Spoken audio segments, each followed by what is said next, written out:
재림 성도 여러분 안녕하십니까? 지난 한 주일도 각자의 삶의 터전에서 얼마나 수고가 많으셨습니까? 하나님의 위로와 축복이 여러분과 함께 하시기를 간절히 소망합니다. 오늘도 옆사람과 사랑과 소망을 담아서 인사하고 시작할까요? 옆사람 바라보시면서 하늘까지 함께 갑시다. 감사합니다. 오늘은 제 8과를 살펴보도록 하겠습니다. 제목은 언약의 율법입니다. 우선 이번 주 함께 실천해 볼 TMI를 살펴보겠습니다. 청년이나 학생들을 집으로 초대하세요. 청년 학생들과 함께 금연 캠페인에 참여하세요. 도움이 필요한지 묻고 장애인들을 도와주세요. 전도는 믿어주는 것입니다. 단순히 상대방에게 하나님을 믿으라고 이야기하는 것이 아니라 내가 먼저 상대방을 믿어주는 것입니다. 고도원의 아침 편지에 있는 글입니다. 누군가 나를 믿어주는 사람이 있다는 것을 깨닫는 순간부터 사람은 달라지기 시작합니다. 믿어주는 대로 올바르게 행동하려고 노력합니다. 그 올바른 행동에 좋은 결과가 뒤따르는 것을 경험하게 됩니다. 믿어주는 것이 먼저입니다. 전도는 하나님을 믿도록 소개하는 것입니다. 믿음에 대하여 소개하고 가르치는 일인 것입니다. 그런데 사람들이 하나님을 믿으려면 하나님을 소개하는 그 사람이 먼저 믿을 만한 사람이 되어야 합니다. 그래야 사람들이 우리의 모습 속에서 하나님의 모습을 발견할 수 있기 때문입니다. 그런 면에 있어서 전도는 나의 인격을 통해 하나님의 품성이 전해지는 것입니다. 그리고 그 인격은 신뢰를 통해 전해집니다. 존 맥스웰이 쓴 신뢰의 법칙이라는 책에 있는 글입니다. 내가 평생을 살아오면서 배운 중요한 교훈은 누군가를 신뢰할 만한 사람으로 만드는 유일한 방법은 그를 신뢰해 주는 것이라는 사실이다. 그를 신뢰하지 못할 사람으로 만드는 가장 확실한 방법은 그를 신뢰하지 않고 그 불신을 그에게 보여주는 것이다. 상대방을 믿을 만한 사람으로 만드는 가장 확실한 방법이 바로 상대방을 믿어주는 것이라는 것입니다. 조금 부족해도, 자주 마음이 변해도 변함없이 그 사람을 신뢰해 주는 것입니다. 그렇게 할 때 마침내 그 사람이 나를 신뢰하게 된다는 것입니다. 그때 우리는 비로소 그 사람에게 삶으로 복음을 전할 수 있게 되는 것입니다. 우리가 다른 사람들에게 하나님에 대한 믿음을 소개하는 사람이기 이전에 먼저 다른 사람들을 진심으로 믿어주어서 신뢰받는 사람이 되기를 간절히 소망합니다. 그리하여 우리의 모든 관계와 삶을 통하여 복음을 전할 수 있기를 간절히 소망합니다. 8과 언약의 율법 기억전 말씀을 함께 봉독하겠습니다. 그런즉 너는 알라 오직 내 하나님 여호와는 하나님이시요 신실하신 하나님이시라. 그를 사랑하고 그의 계명을 지키는 자에게는 천대까지 그의 언약을 이행하시며 인애를 베푸시되. 아멘. 지금까지 우리는 총 4가지의 언약을 배웠습니다. 창세기 2장에 나오는 아담 언약, 그리고 창세기 6장과 9장에 나오는 노아 언약, 그리고 창세기 12장, 15장, 17장에 나오는 아브라함 언약, 그리고 출애굽기 19장, 24장에 나오는 시내산 언약을 배웠습니다. 지금까지 살펴본 것처럼 성경에 등장하는 모든 언약은 시대마다 대상과 상황이 다를 수는 있지만 그 원칙은 동일하다는 것을 배웠습니다. 은혜의 언약이요 자비의 언약임을 배웠습니다. 하나님의 주도하에 이루어지는 언약임을 배웠습니다. 그리고 지난주에는 시내산 언약은 아브라함 언약의 성취라는 사실도 배웠습니다. 시내 언약은 아브라함에게 약속하셨던 땅과 민족에 대한 그 약속을 이루신 언약이었습니다. 아브라함 언약이 개인과 맺은 언약이었다면 시내 언약은 이스라엘 민족과 맺은 언약이었습니다. 그리고 이 시내 언약에서는 언약이 체결되었음을 증명하는 증서로 성문법인 십계명이 주어졌습니다. 이스라엘 백성들은 하나님과 언약을 체결하면서 하나님의 그 제안에 우리가 다 행하리이다 라고 대답하였습니다. 그리고 지난주에 살펴봤던 것처럼 그들의 마음속에 있는 순종에 대한 의도와 동기가 잘못되었다는 것을 살펴보았습니다. 교과 102페이지에 있는 말씀입니다. 불행하게도 히브리 백성들은 순종을 구원의 결과로서가 아니라 구원의 수단으로 믿고 있었다. 그들은 믿음을 통해 하나님의 의를 구하는 대신에 율법에 순종함으로써 자신의 의를 쌓고자 했다. 시내산에서의 언약은 비록 더 구체적인 명령과 율법과 함께 주어졌으나 이전의 모든 언약과 마찬가지로 은혜의 언약이었다. 값없이 주어진 은혜가 심령을 변화시킴으로써 순종하도록 이끌어줄 것이었다. 그런데 문제는 순종하려고 했던 그들의 시도가 아니라 그들이 드린 순종의 종류였다. 이스라엘의 역사에서 보여주는 바와 같이 그들의 순종은 진정한 순종이 아니었다. 이스라엘 백성들의 율법에 대한 잘못된 의도와 동기 때문에 그들이 지금까지 오랫동안 하나님을 잃어버리고 약속을 잃어버리면서 우상 숭배에 빠져 있었기 때문에 그 율법의 제한에 대하여 그들은 그 율법을 지켜야 구원받는다는 생각을 갖게 되었습니다. 그리고 그런 삶이 그들의 오래된 역사 속에서 계속되었습니다. 순종은 하는데 구원에 대한 감사와 자연스러운 결과 때문이 아니라 자신들의 의를 쌓기 위하여 구원받기 위하여 순종하는 그 율법주의가 그들의 삶에 뿌리 깊게 심겨지게 되었습니다.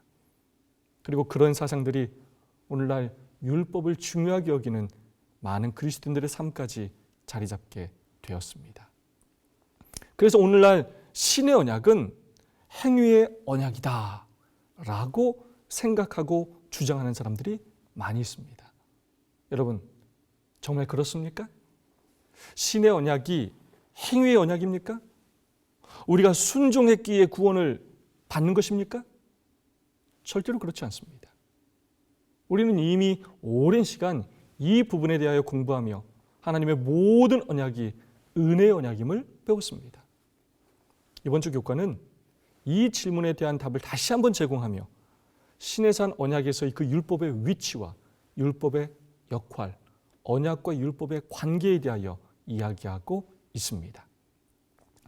일요일 소지를 살펴보겠습니다. 제목은 이스라엘을 택하심입니다. 왜 또 이 제목으로 시작하는가? 몇 주 동안 공부했던 내용이 아닙니까? 왜 또 이 내용인가? 바로 시내산 언약이 행위의 언약이 아니라 은혜의 언약임을 강조하기 위함입니다. 신명기 7장 7절로 8절의 말씀입니다. 여호와께서 너희를 기뻐하시고 너희를 택하심은 너희가 다른 민족보다 수요가 많은 연고가 아니라 너희는 모든 민족 중에 가장 적으니라. 여호와께서 다만 너희를 사랑하심을 인하여 또는 너희 열조에게 하신 맹세를 지키려 하심을 인하여 자기의 권능의 손으로 너희를 인도하여 내시되. 왜 이스라엘을 선택하셨다고요? 자격이 있어서요? 수가 많아서요? 잘나서요? 그런 이유가 절대 아니었습니다. 다만 너희를 사랑하심을 인하여 너희 열조에게 하신 맹세를 지키려 하심을 인하여 선택하셨다는 것입니다. 이스라엘에게 그 어떤 자격이 있어서 선택하신 것이 아니라 하나님의 사랑과 은혜로 선택하셨다는 것입니다. 우리는 육과에서 그 선택은 하나님의 주권에 의한 것이고 그 선택은 하나님의 사랑의 신비에 달려있다고 배웠습니다. 이스라엘은 아무 자격이 없었습니다. 오늘 우리를 남은 무리로 택하신 것도 마찬가지입니다. 우리가 잘나서 자격이 있어서 절대 아닙니다. 우리는 아무런 자격이 없습니다. 고린도전서 1장 26절로 28절의 말씀입니다. 형제들아 너희를 부르심을 보라. 육체를 따라 지혜 있는 자가 많지 아니하며 능한 자가 많지 아니하며 문벌 좋은 자가 많지 아니하도다. 그러나 하나님께서 세상에 미련한 것들을 택하사 지혜 있는 자들을 부끄럽게 하려 하시고 세상에 약한 것들을 택하사 강한 것들을 부끄럽게 하려 하시며 하나님께서 세상에 천한 것들과 멸시받는 것들과 없는 것들을 택하사 강한 것들을 패하려 하시나니. 우리는 능하지도 문벌이 좋지도 않습니다. 세상에서 미련하고 약한 사람들입니다. 정말 있는 사람들에 비하면 우린 정말 가진 것이 별로 없는 사람들입니다. 때로는 멸시받는 사람들입니다. 그런 우리를 하나님의 사랑과 은혜로 선택하셨다는 것입니다. 이 얼마나 감사한 일입니까? 우리를 선택하신 것은 하나님의 신비라고밖에, 그 사랑의 신비라고밖에 이야기할 수가 없는 것입니다. 그렇다면 그 선택의 목적이 무엇이라고요? 왜 이스라엘 백성을 선택하셨다고요? 왜 마지막 시대 우리를 영적 이스라엘로 택하셨다고요? 다른 이들을 거절하시고 오직 이스라엘만, 오직 우리만 구원하시기 위함이었습니까? 그렇지 않습니다. 출애굽기 19장 6절의 말씀입니다. 너희가 내게 대하여 제사장 나라가 되며 거룩한 백성이 되리라. 베드로전서 2장 9절의 말씀입니다. 그러나 너희는 택하신 족속이요 왕 같은 제사장들이요 거룩한 나라요 그의 소유된 백성이니 이는 너희를 어두운 데서 불러내어 그의 기이한 빛에 들어가게 하시니에 아름다운 덕을 선포하게 하려 하심이라. 바로 특별한 사명을 위해 구별하셨습니다. 제사장 나라가 되도록, 그리하여 이방 민족들을 위하여 봉사하도록, 거룩한 백성이 되도록, 그리하여 하나님의 그 아름다운 빛과 덕을 세상에 선포하기 위하여 우리를 부르셨다는 것입니다. 단순히 나만 구원받으라고, 나만 축복받으라고 부르신 것이 아니라 특별한 사명을 위해 부르셨습니다. 세상에 복음을 전하는 도구로, 축복을 전하는 도구로 부르셨습니다.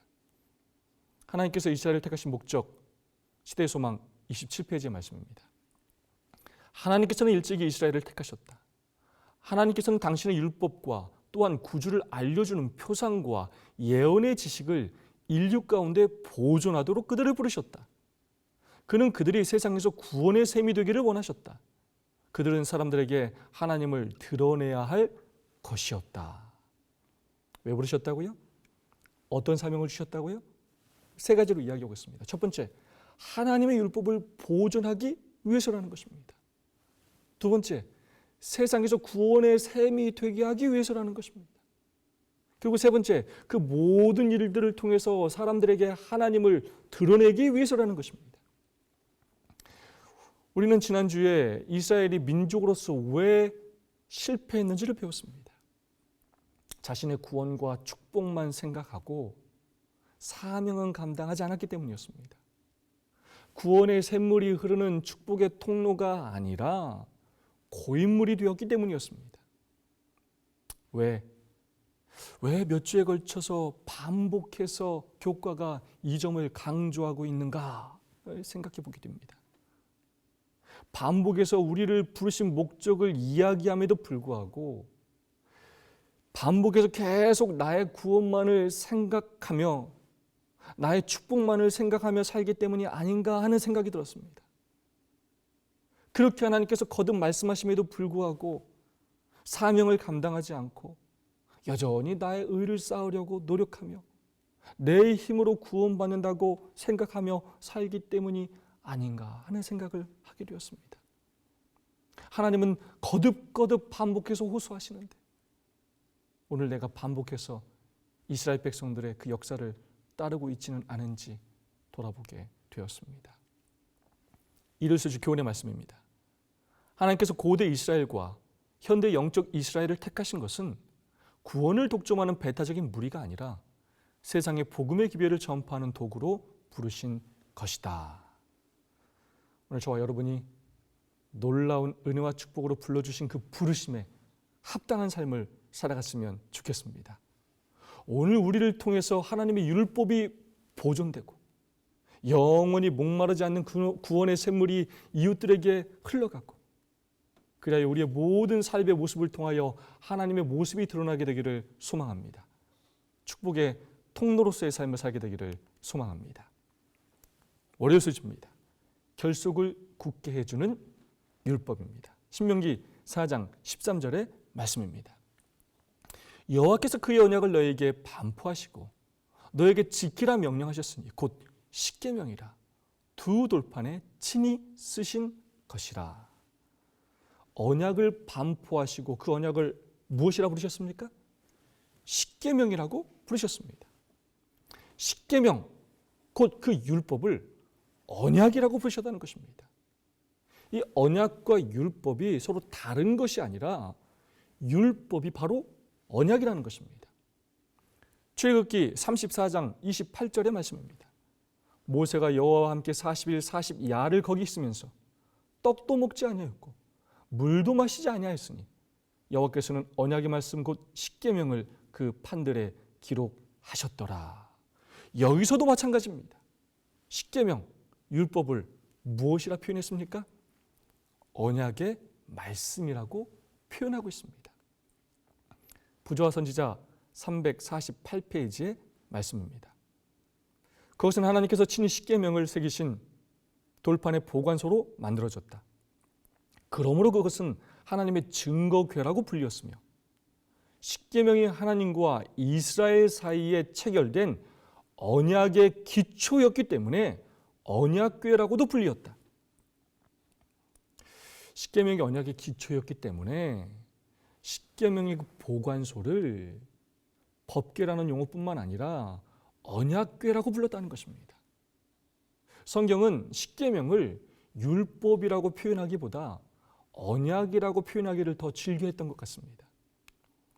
성경을 살펴보면 율법, 율례, 증거, 법도, 주의 말씀이라는 이런 다양한 표현들이 언약이라는 말과 밀접하게 관련되어 있음을 나타내고 있습니다.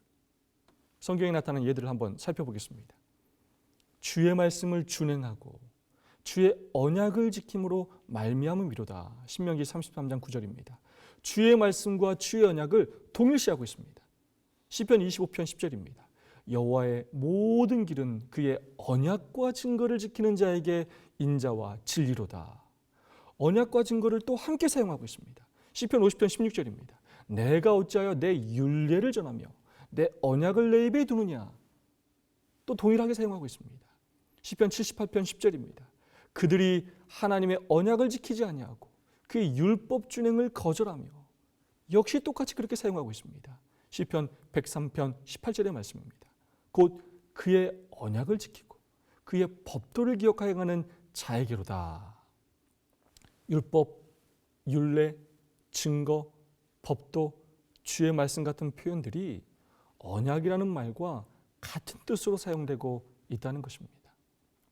언약과 율법의 관계에 대하여 은혜로 맺은 새 언약 93페이지는 이렇게 말하고 있습니다. 큰 제목을 뭐라고 말하느냐?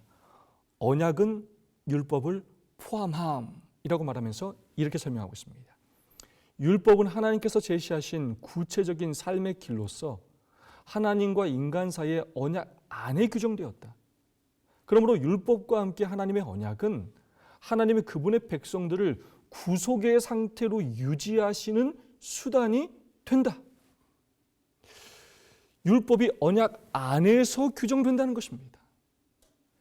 언약이 율법을 포함하고 있다는 것입니다.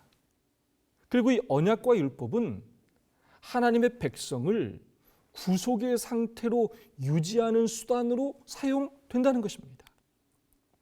부조화 선지자 371페이지의 말씀입니다.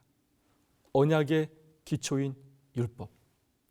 하나님의 율법은 이 언약의 기초였으며 이것은 단순히 그들을 다시 하나님의 뜻과 일치하게 만들고 그들을 하나님의 율법을 순종할 수 있는 위치에 처하게 하는 계획이었다. 언약과 율법의 관계를 정리하자면 언약은 율법을 포함하고 있습니다. 율법은 언약의 기초라는 것입니다. 그리고 율법은 언약에 있어서 필수적인 부분이라는 것입니다. 없어서는 안 되는 가장 중요한 기초라는 것입니다. 월요일 소지의 제목이 무엇이냐? 결속을 굳게 해주는 율법입니다. 언약의 기초인 율법이 어떻게 결속을 굳게 해주느냐? 지난번에 살펴봤던 것처럼 이 언약이라는 단어 자체가 두 당사자를 하나로 묶는다라는 뜻을 가지고 있습니다. 그리고 그 언약을 체결할 때 피와 맹세를 통하여 동물을 쪼개면서 언약을 체결하였습니다.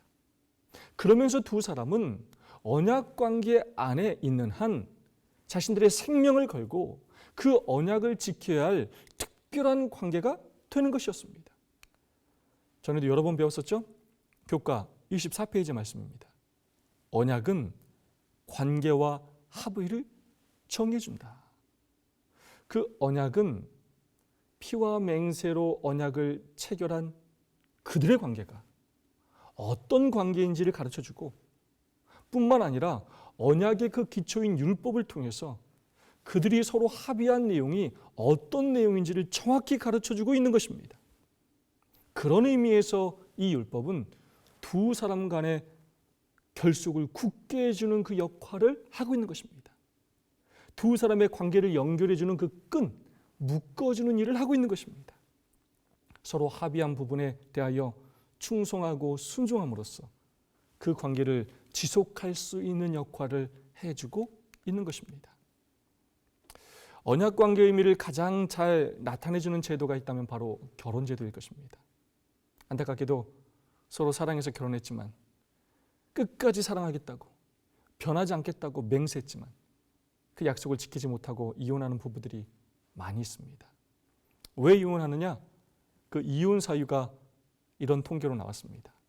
성격 차이, 경제 문제, 배우자 부정, 가족 간 불화, 정신적 육체적 학대, 건강 문제, 다양한 사유가 있었습니다. 여러분 그 중에 1위가 무엇입니까?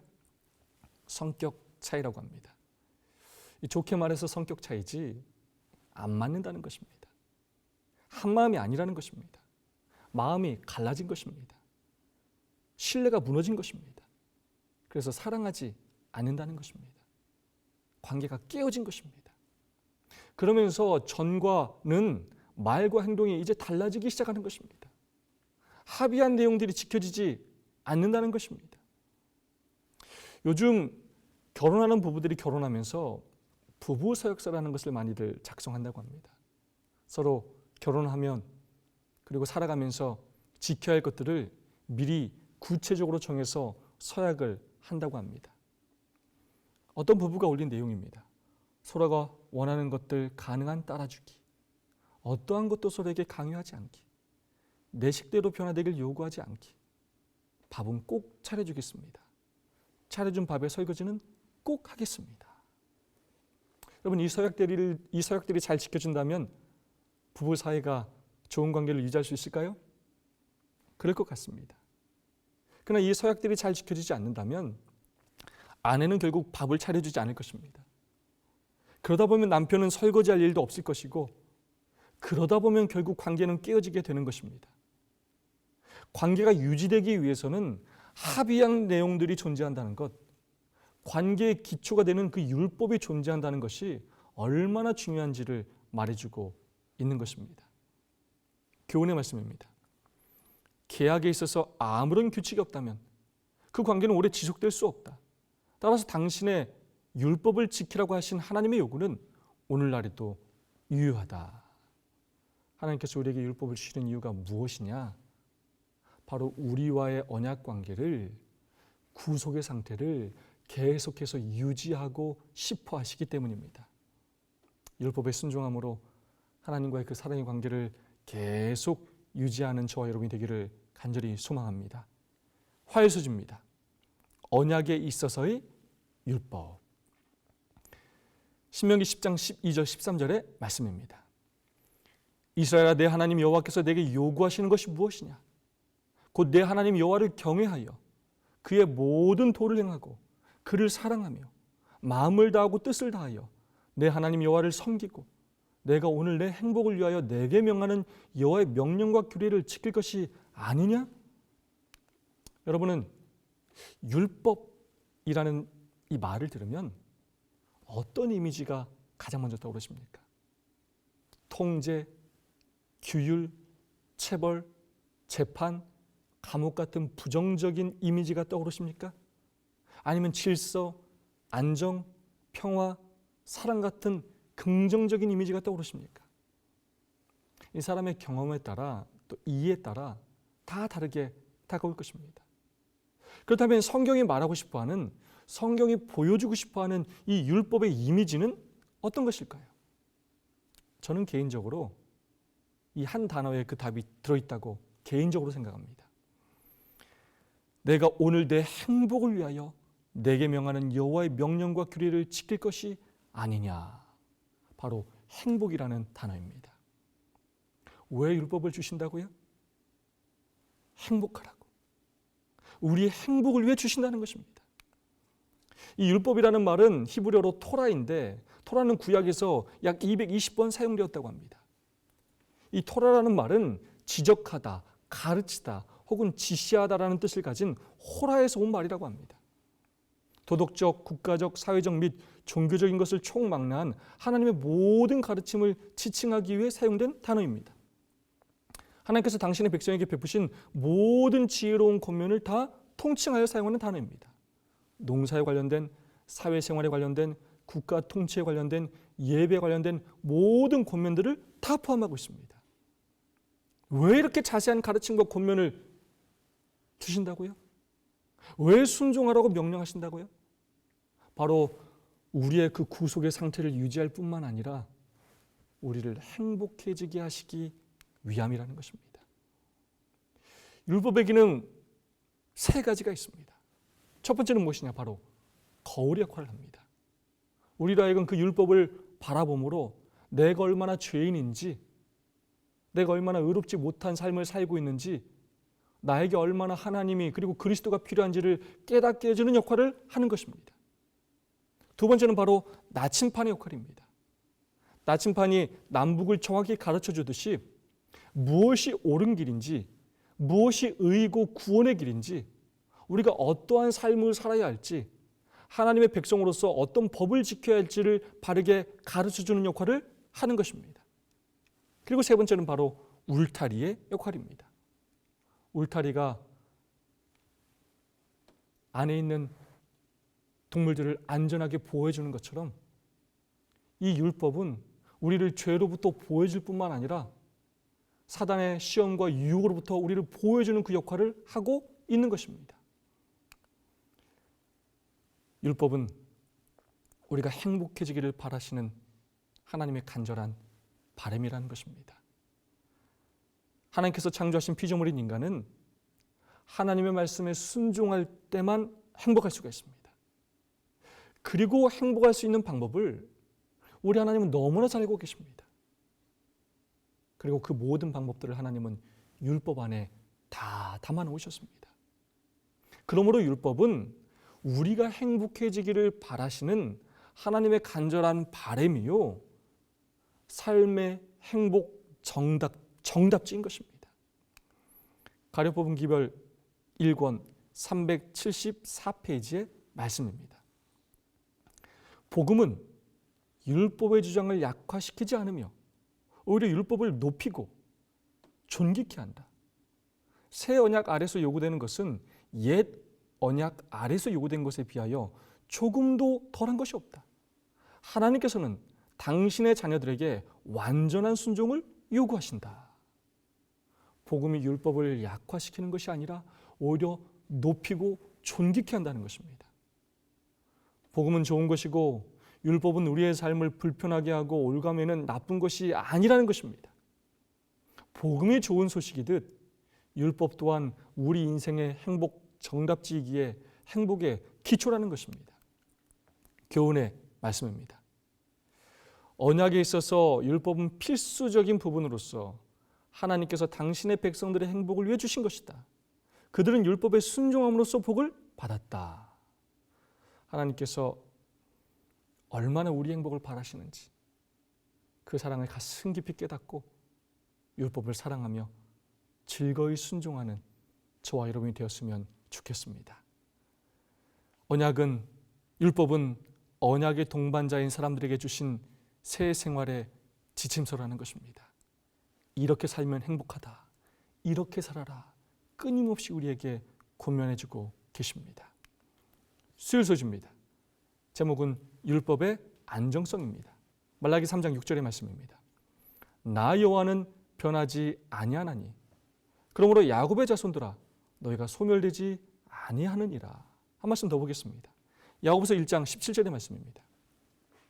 가장 좋은 은사와 온전한 선물이 다 위로부터 빛들의 아버지께로서 내려오나니 그는 변함도 없으시고 회전하는 그림자도 없으시니라.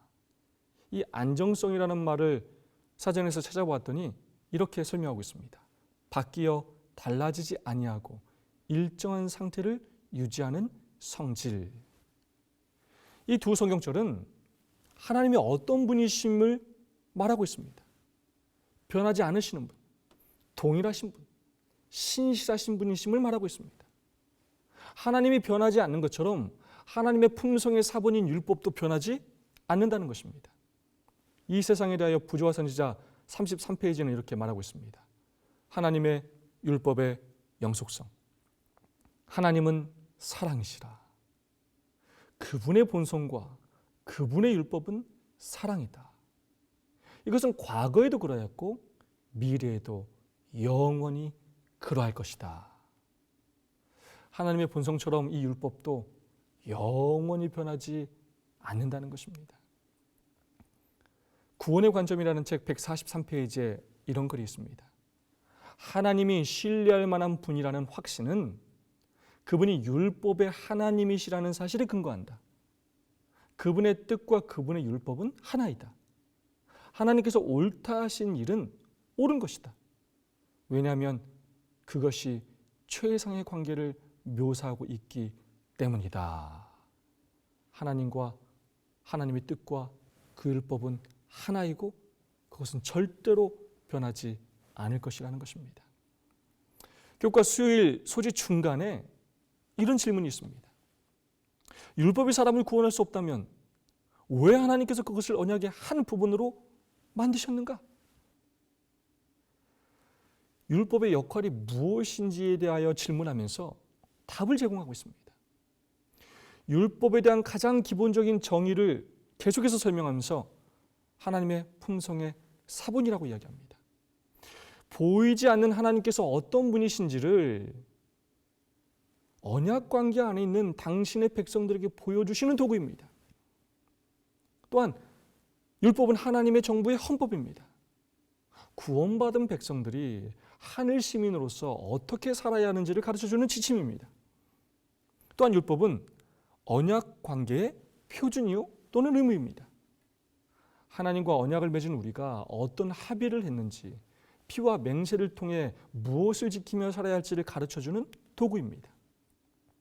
교과는 율법의 역할에 대하여 이렇게 풀어서 설명을 해주고 있습니다. 교과 114페이지의 말씀입니다. 율법의 목적은 우리를 구원하는 데 있지 아니하고 하나님께 대한 우리의 의무와 동료 인간들에 대한 우리의 의무를 규정하는 데 있다. 십계명은 우리의 의무를 규정하는 데 있다는 것입니다. 다시 말해 율법은 하나님의 언약의 자녀들에게 그들의 행복을 위해 하나님께서 디자인하신 삶의 방식을 보여준다. 구원받은 백성들의 의무가 무엇인지를 율법은 보여준다는 것입니다. 행복을 위해 어떤 삶을 살아야 할지, 그 구원을 유지하기 위해 하나님과의 그 관계가 끊어지지 않기 위해 어떻게 살아야 할지를 보여준다는 것입니다. 율법은 인간의 행복을 위해 하나님께서 디자인하신 삶의 방식이다. 이 얼마나 멋진 표현입니까?